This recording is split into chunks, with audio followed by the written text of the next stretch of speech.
to read, and thank you guys for being here tonight. The VMAs are happening in Newark, my hometown, but I feel like this is where the party is really at. Ow! We'll see. My publisher says I talk too much, so I'm just going to read my poems first.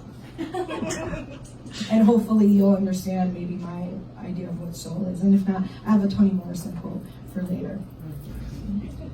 While 6 planets retrograde, I consider mandalas and America. After Delia Quigley's Fear from her Divine Mandalas collection, this Nick Froster poem. I'm too American and not American enough, I think, to know what a mandala is, how it could be useful. My immigrant family taught me that if something has no real use, it isn't really real. And if mandalas are just symbols for the universe, how can they pay a water bill, put meat on our plates, keep children from orphanages of aluminum and steel? What can a dreamer who is told that dreams are circus clowns do with the searching for self-unity? How do I find myself in the midst of chaos, looking for answers to the questions on everyone's mind? Will fascism reign another 4 years? Will we be date-faked to death till Mother Earth expires in a nuclear holocaust? Will we transhumanity? Can a mandala help at all? How do I explain the practicality of art to my grandmother, who didn't come to America to raise no artist, didn't leave mother and siblings behind in a village buttoned by boulders and olive fields to work at the Ramada, by the airport, and at the coin factory, to freeze meat in plastic pathmark bags and buy aprons and bedding at ABC, to walk me to and from catechism, learn good morning and bye-bye to the mailman and teacher aides, to cook cozido and boil hot dogs, for me to talk about mandalas, much less my pride in first-generationism, to shout off the rooftops of a page that no human is illegal, to attend panels on Luso-American voices in literature or the lack thereof, write my poems in bilingual and remind my children that she went hungry for the better part of her childhood and lived analphabeta for the rest of her life. How do I explain the energy of mandalas in a prayer to my dead grandfather,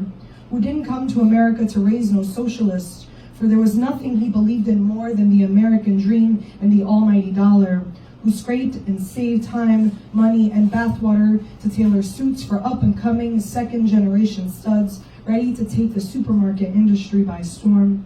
hung Reagan calendars on humming refrigerators in hopes his looks and money and Hollywood machismo would trickle down to his son, who went from owning a mechanic shop to wearing a MAGA hat and pretending his niece wasn't always radical, wasn't always wild, the kind of woman who scare men like him, the kind of woman who knows the root of all evil is money, the kind who would set the 1% on fire if it meant that every migrant would find home.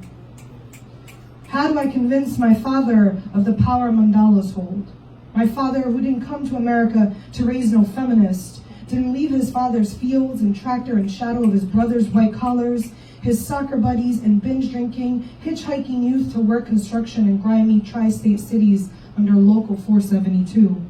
A proud union man who paid for both his daughters' colleges without ever owing a credit card company, to tell me all people are equal and should live their truth unless those truths hurt people like him. That the most important thing is to work and keep house, to raise a daughter who knew better than to marry a man like him, who knew better than to marry a man who knew better and is marrying a woman. How do I tell my mother that a mandala I saw in Morristown reminded me of being her child?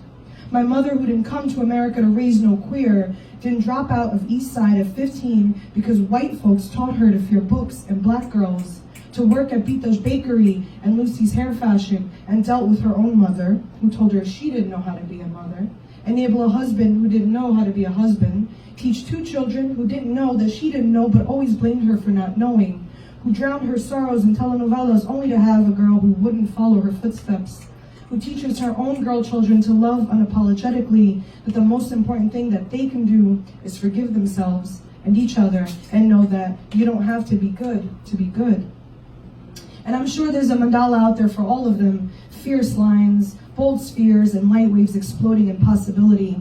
There are divine mandalas abounding in electric blue, menstrual red, the thick yellow of August dusk that can center me while Mercury, Jupiter, Saturn, Uranus, Neptune, and little Pluto retrograde, and show a va and a voix, mai y pai, that although I am not the woman they came to America for, I am the woman who stays in America to make sure that people like them will never be told to go back to where they came from, to speak English, to keep their head down. Because the most beautiful mandala is not the one teeming with the geometry everyone recognizes, but that places you inside a dialect for resistance that reminds you an image is its own tongue.